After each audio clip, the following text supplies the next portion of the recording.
What's poppin', Creation Nation? It's your girl LYC, and I'm back at it with another video. This one is about doggy separation anxiety. I've been noticing that there's just so many people whose dogs just have separation anxiety, and I'm pretty sure that's because of, the pandemic. People have been home with their dogs have gotten used to them being home, and now they're going back to work, and their dogs are panicking. Their dogs do not know what to do. Their owner has been home 24 hours a day, all day for the past year, and now she wanna leave me? Yeah, so they're not too happy with us right now. Anyways, so I have come to you with 10 tips to help lessen your dog's separation anxiety, to help combat your dog's separation anxiety, and to hopefully eventually end your dog's separation anxiety. This will be a process. This may take a year.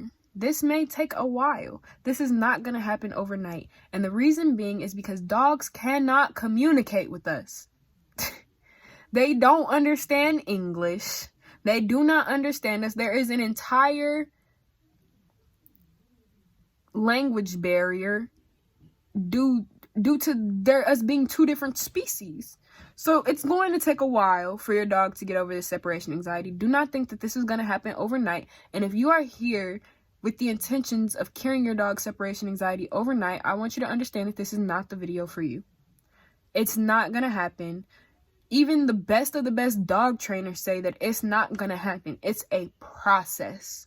Okay? So first things first, here's how to tell your dog may have separation anxiety. Here's a couple symptoms, right? The symptoms include pacing, destruction, eliminating, aka peeing and pooping in the house, avoiding food, crying, howling, and barking, eating their food very fast. They like to escape. They get extremely excited when you come home. Those are a few symptoms. We still haven't really, as a people, in the country, we still haven't really figured out all the symptoms because every dog has different symptoms. My dog, she's a Velcro dog, so she naturally has separation anxiety. And when she's extremely anxious, she whines, she paces, and if we're not home, she may eliminate, but she's pretty potty trained, so that's only if she really can't hold it or something. I don't know. She's very finicky. But I know some people's dogs get aggressive when you're about to leave. There's so many traits to separation anxiety, but the basic way to know that your dog has separation anxiety is that when you go to leave it, it acts completely different. It don't act like your dog no more. It act weird. Your dog got separation anxiety. So, just a little bit, about what kinds of dogs get separation anxiety. They tend to be in adopted rescue dogs. Adopted rescue dogs tend to have the worst separation anxiety, and my theory on that is probably because they've already been handled and, had a family, and they've been left by their family. So, they're having a little problem with human trust. If you leave them, they think you're gonna leave them the same way their last owner left them. That causes anxiety in dogs. So the most anxiety is through shelter and rescue dogs. Puppies will get separation anxiety when they're separated from their pack, but after you establish a proper routine with your puppy, they won't have a problem anymore. 8 out of 10 dogs experience separation anxiety. Oh, and another common type of dog to have separation anxiety are Velcro dogs. Dogs that have been bred for human companionship, they have the worst separation anxiety. They really do, because they have been, their natural instincts have been bred out of them in order to replace it with the instincts of loving their owner and being with their owner and being around their owner and helping their owner and working for their owner. So yeah, you understand what I'm saying? Yeah, so. But okay, tip number 1 for dogs with separation anxiety. Put them on a schedule.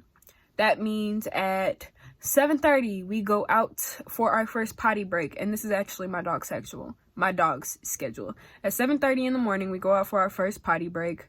We come back in, we go back to sleep. At about 9:30, somewhere between 9:30 and 12, we get up, we eat breakfast.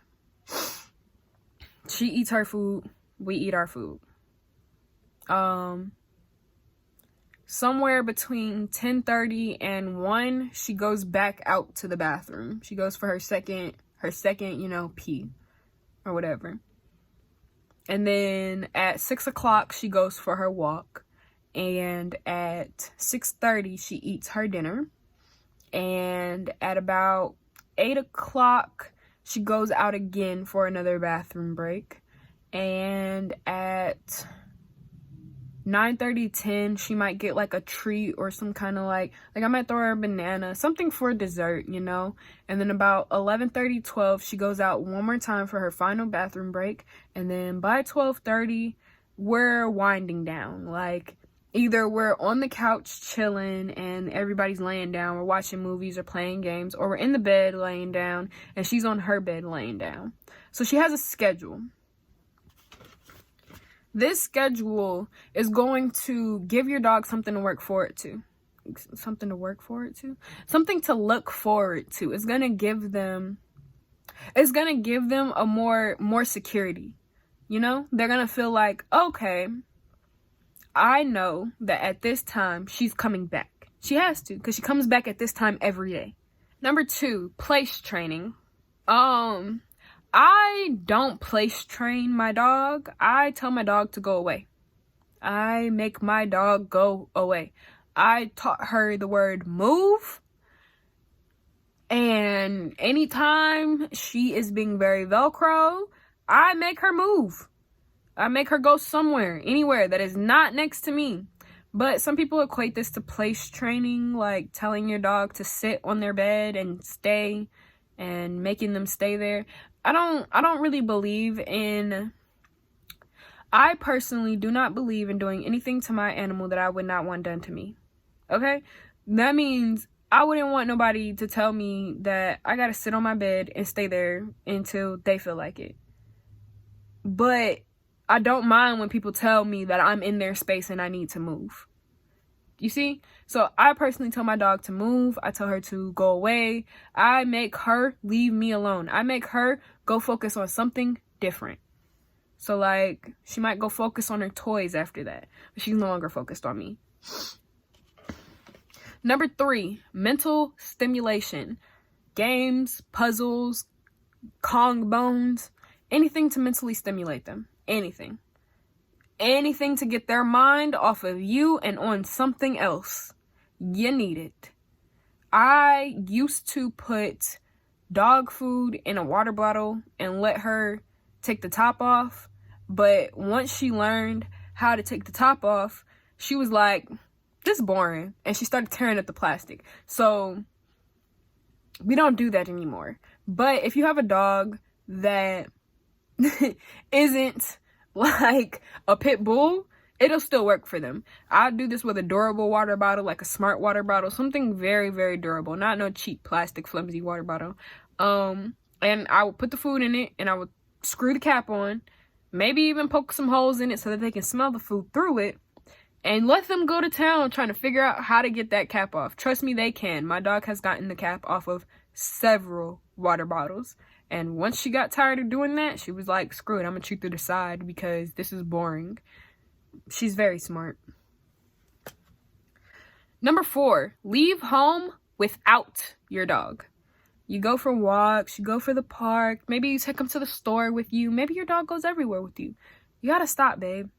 You have to do things alone. My dog only gets in the car when we are doing things for my dog, meaning if we're going to the park for her. My dog does not go to Starbucks with me. If I want to get her a Starbucks treat, I go to Starbucks, get the treat, come back, give her the treat. Taking your dog with you everywhere gives them the idea that they have to be with you. We don't want that. Separation anxiety can be stopped due to gradual exposure to being alone.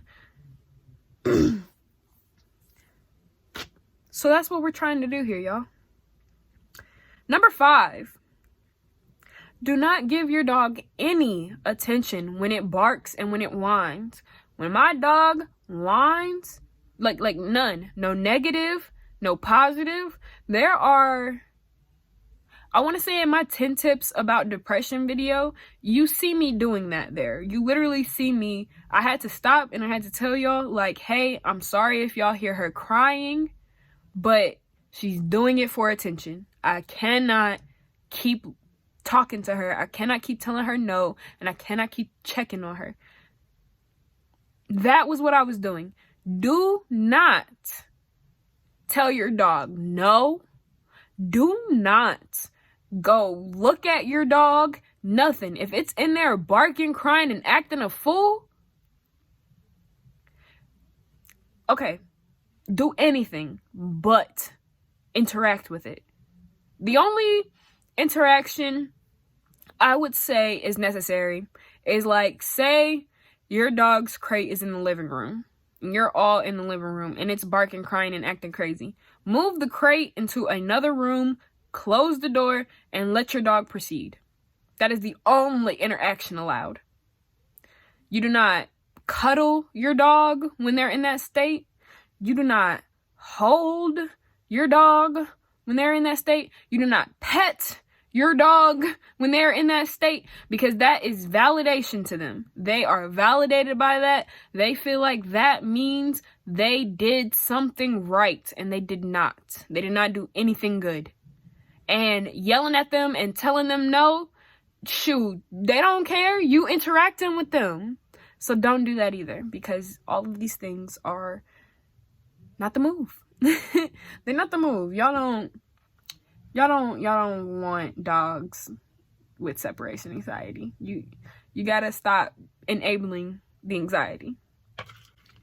Number 6, teach them new commands on when to use their voice. This will be like speak, quiet, to let them know when you do and don't want them to talk. Now, how you're gonna teach them this command, I really don't know, honestly. See, the way I teach my dog new commands is through demonstration. So, like, I'll have my friend start barking, and I'll tell him quiet in her face. And then he'll get quiet, and I'll tell him speak, and then he'll bark. And then, this is all theoretical, actually. I've never done this before, but this is what I think will happen. You understand? Basically, showing your dog instead of trying to tell your dog. So that's why I feel like if you have a friend and you have your friend tell you quiet and you go quiet and then they say speak and then you bark, it'll trigger in them like, oh, that's what she means. And then you just do positive reinforcement, treat reinforcements every time they do it right. Don't do anything to them when they do it wrong, though. Don't even acknowledge that they did it wrong, honestly. Just let it go, because in the end of the day, they're going to want to know how to get your praise again. They're going to want to know how to get your attention again. And the only way you want them to think that you'll give them attention is when they're doing what you expect of them. So don't give your dog no attention when they do it wrong, but give them all the attention when they do it right. Number 7, daily walks or eliminating excess energy. This is vital. My dog goes on her walk, she comes back, she lays down, she goes to sleep. She does not bother me. She is not worried about where I'm going or what I'm doing. Only thing she worried about is the fact that she just went on that walk, she just ate that good food, and she trying to take a nap. That's the only thing she's worried about. So you need to eliminate excess energy in your dog. Meaning, if you want to take them to the park every day, take them to the park every day. But whatever you choose as your method of eliminating excess energy for them, you have to understand that you have to keep that up. Okay? You can't just say, oh, you were bad today, so you don't get a walk. No.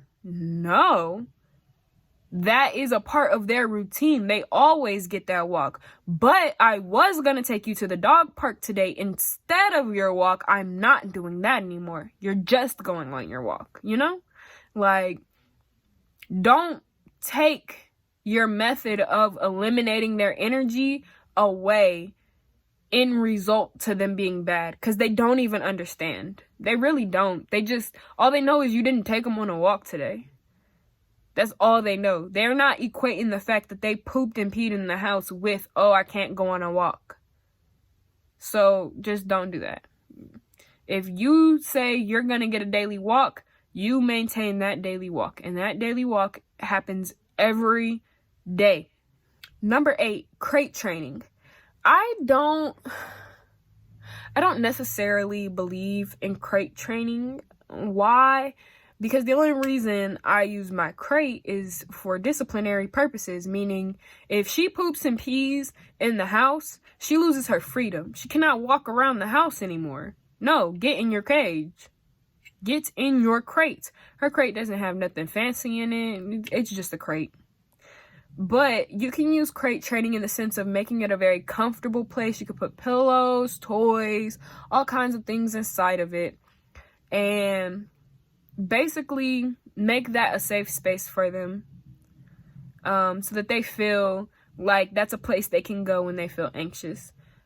The only reason I personally do not feel like this is something to do, especially for bigger dogs like pit bulls, is because when pit bulls get anxious, they get destructive.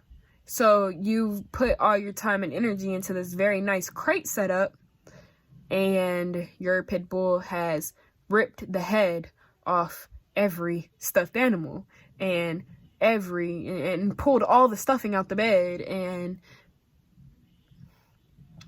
for smaller dogs that are less destructive, it's a very good method. I think it will work. But again, like I said, I personally do not believe in putting my dog through anything I would not want to be put through.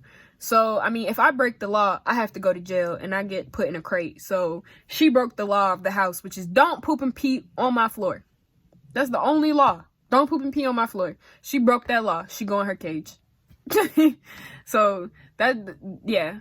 Number 9, desensitize them to the sounds of you leaving. Meaning, desensitize them to seeing you put on your shoes. Desensitize them to the sound of your keys. Desensitize them to you picking up your jacket. You need to jingle your keys, play with your keys in your hand several times throughout the day. Just pick your keys up and shake them and throw them around and just make the noise, because they're going to come running out like, oh my gosh, she's leaving. And then they're going to see that you're not leaving and you weren't leaving and that you were just doing something. And eventually, after getting excited and feeling like you're leaving and you didn't leave, happening so many times over and over again, when they hear them keys, they're going to think, oh, okay, whatever. I'm going to keep doing what I'm doing. She ain't doing shit. Yeah, same thing with picking up your jacket, picking up your shoes. I tend to fix our shoes all the time just because they get messy. So she's never really had a problem with that. I really just more so had to... Honestly, my dog personally equates shoes to getting a pop, because if she goes over to my shoes, she gets popped. You was not chewing up my shoes. I don't care. You're getting popped. You're not chewing up my shoes. You smelled it. You knew it was mine. You was trying to mess with it. She literally chewed up the bottom of one pair of my heels while I was not home. She got her ass whooped. She ain't never chewed up none of my shoes again. She don't touch my shoes. She don't go near my shoes. I personally use my dog's anxiety to my benefit. She is very anxious, and she's very anxious about disappointing me. She does not like the thought of me being mad at her. So I made sure she understood that if she does certain shit, I'm gonna be mad. I make myself big and loud anytime she does something I do not like. And when she does things I do like, I pet on her. I love her and whatnot. But when she does things for attention, I do not interact with her at all. Number 10, use positive reinforcement when they're doing things by themselves, okay? When they're playing by themselves, toss them a treat. When they go to sleep and they go to sleep far away from you, put a treat next to them. Don't wake them up. Just put a treat down. They go in their cage by themselves, toss a treat at them. Anytime they do something by themselves, they aren't looking for your attention, they're just living their doggy lives, give them a treat, give them positive reinforcement, because this is in their mind gonna say to them, okay, this is good, this is good, this is good, this is good, this is supposed to happen, yes, yes, yes, yes, yes. That's how their brain is gonna go. They're gonna be like, okay, this is something I need to keep doing. So if you only give your dog a treat when they do commands that you tell them to do, of course they're gonna stay in your face all day. Like, give me more commands, mom. I want more treats. I want more good boys. I want more good girls. I want more of that great positive energy. All right, and I got a bonus. Bonus. Oh, it's bonus time. Keep it low key, baby. Keep it low key. Do not say goodbye when you're leaving. When you're leaving, you grab your keys, grab your shoes, grab your jacket, and get the fuck up out of there. Now, they did say that when you come home, don't greet your dog. Somebody else said that you're not supposed to greet your dog when you come home. I greet my dog. I definitely greet my dog. I do make her sit down. I don't greet her while she's extremely excited. I wait until she calms down. And then once she calms down, hi baby, how are you doing? Good morning, how you doing? I wait until she calms down, because that's me telling her that I'm not going to talk to her until she's calm. I'm not going to mess with you until you're calm. I'm not going to do anything with you while you're excited. And then also, let them have leisure time by themselves. Like, if your dog is doing something without you that is not mischievous, leave them alone. Don't go messing with your dog because they not messing with you and you trying to figure out where they at.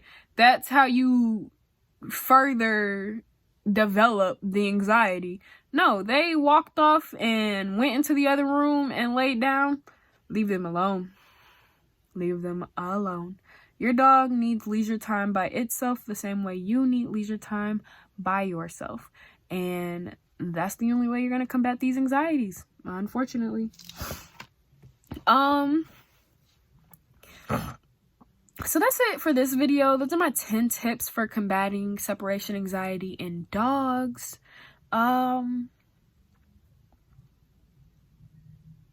hope that these tips really help you. I hope that they have given you a little insight, or even just another way that you could possibly go about things, you know? And is there anything else that I need to tell you guys?